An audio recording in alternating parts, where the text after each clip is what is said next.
BJP ಸರ್ಕಾರಕ್ಕೆ BJP ಸರ್ಕಾರಕ್ಕೆ ಯಾತಕ್ಕಾಗಿ ಹೋರಾಟ ಯಾತಕ್ಕಾಗಿ ಹೋರಾಟ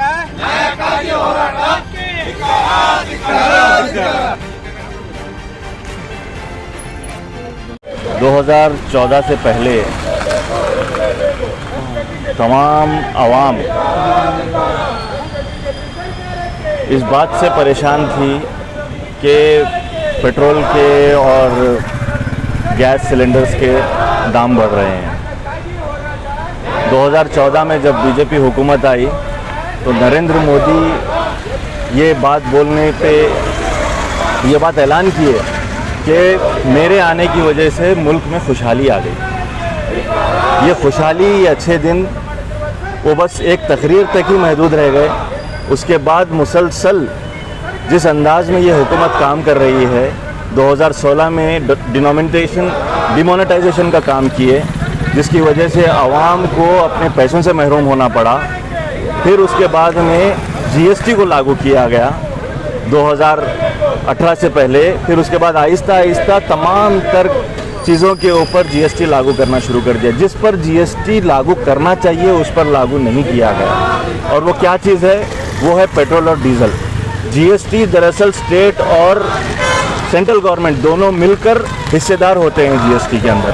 अगर दोनों मिलकर पेट्रोल और डीजल के दामों को तय करना शुरू कर दें तो अलग अलग वैट देने की ज़रूरत नहीं पड़ेगी। अलग अलग स्टेट्स में, अलग अलग रियासतों में आप लोगों को, आम आवाम को अलग अलग रेट्स नहीं मिलेंगे, बल्कि तमाम पूरे हिंदुस्तान भर में एक ही रेट मिलेगा, एक ही टैक्स लगेगा।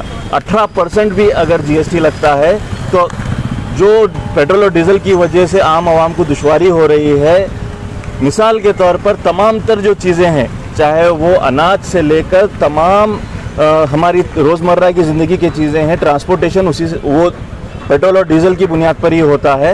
तो वो अगर कम हो जाता तो ये तमाम तर चीज़ें भी सस्ती हो जाती। अब वो तो कम नहीं हुआ है, लेकिन जो आम रोज़मर्रा की जो इस्तेमाल करने वाली चीज़ें हैं वो तमाम तर चीज़ों के ऊपर जीएसटी लागू करवा दिया गया है।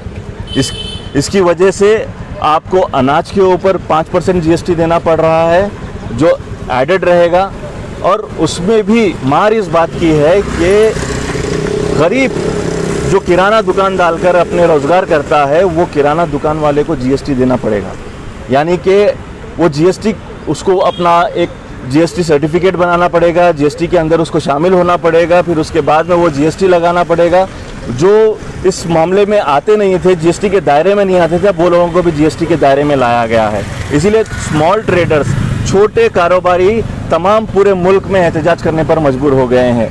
हुकूमत अब गरीबों के ऊपर हमला कर रही है। यह हुकूमत अपने आप को हिंदू नेशनलिज्म का नारा देकर इस मुल्क में हुकूमत में आती है, लेकिन ये दरअसल हिंदू नेशनलिज्म नहीं है बल्कि हिंदुत्व कैपिटलिज्म है। इनका मकसद अडानी अंबानी जैसे बड़े कारोबारियों को ये तमाम सहूलतें फराहम करके, फैसिलिटीज़ फराहम करके, बड़े बड़े मॉल्स लगवाने की सहूलतें फराहम करके वहाँ से तिजारत को आम करना है। छोटे कारोबारी या किसान को उनके ऊपर तवज्जो ही नहीं है ये हुकूमत की।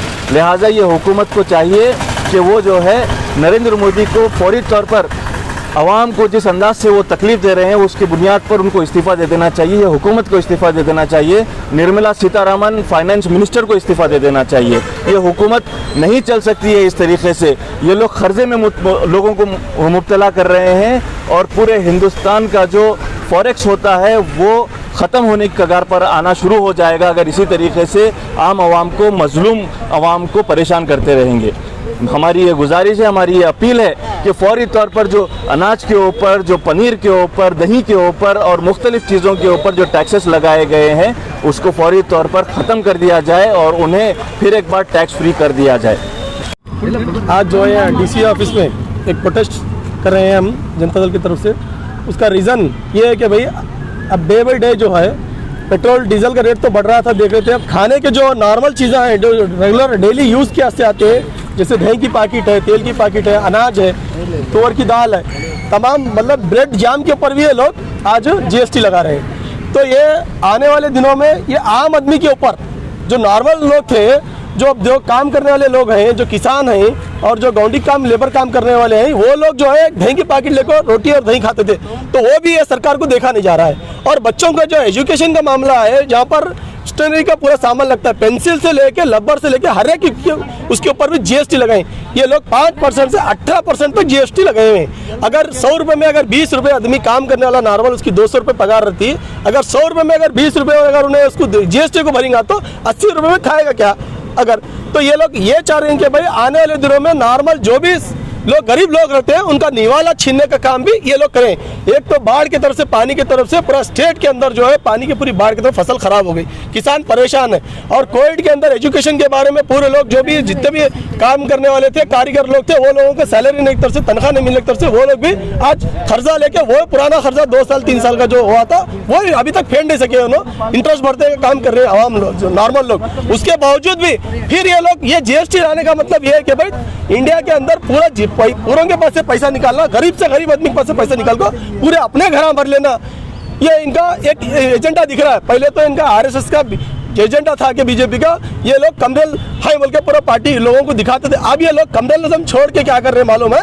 ये लोग पैसा के बारे में कम्युनलिज्म तैयार करें, ये दिख के आ रहा है। तो मैं आपके मीडिया के थ्रू अपील करना चाहता हूँ कि भाई मोदी साहब को और हमारे सीएम साहब को इमीडिएट ये जो आप ऑर्डर करे हुए इमीडिएट रोको, वरना आने वाले दिनों में ये तमाम आवाम को लेके हर स्टेट के थ्रू पूरा स्टेट भर के स्ट्राइक करना पड़ेगा, आपके बारे में पुतले जलाना पड़ेगा, रोडों पे आवाम को लेकर उतरना पड़ेगा, बल्कि आपकी मीडिया के थ्रू इस मौके पर बोलना चाहते हैं। ನಾವು ಜಿಲ್ಲಾ ಜಾತ್ಯತೀತ ಜನತಾದಳದ ವತಿಯಿಂದ ಹೋರಾಟ ಹಮ್ಮಿಕೊಂಡಿವಿ. ಕಾರಣ ಇವತ್ತು ದೇಶದಲ್ಲಿ ಇರ್ತಕ್ಕಂಥ ಬಿಜೆಪಿ ಸರ್ಕಾರ ಬಡವರು ಬ್ಯಾನಿ ಮ್ಯಾಗ ಬರೀ ಇಳಿಲಿಕ್ಕತ್ತದ.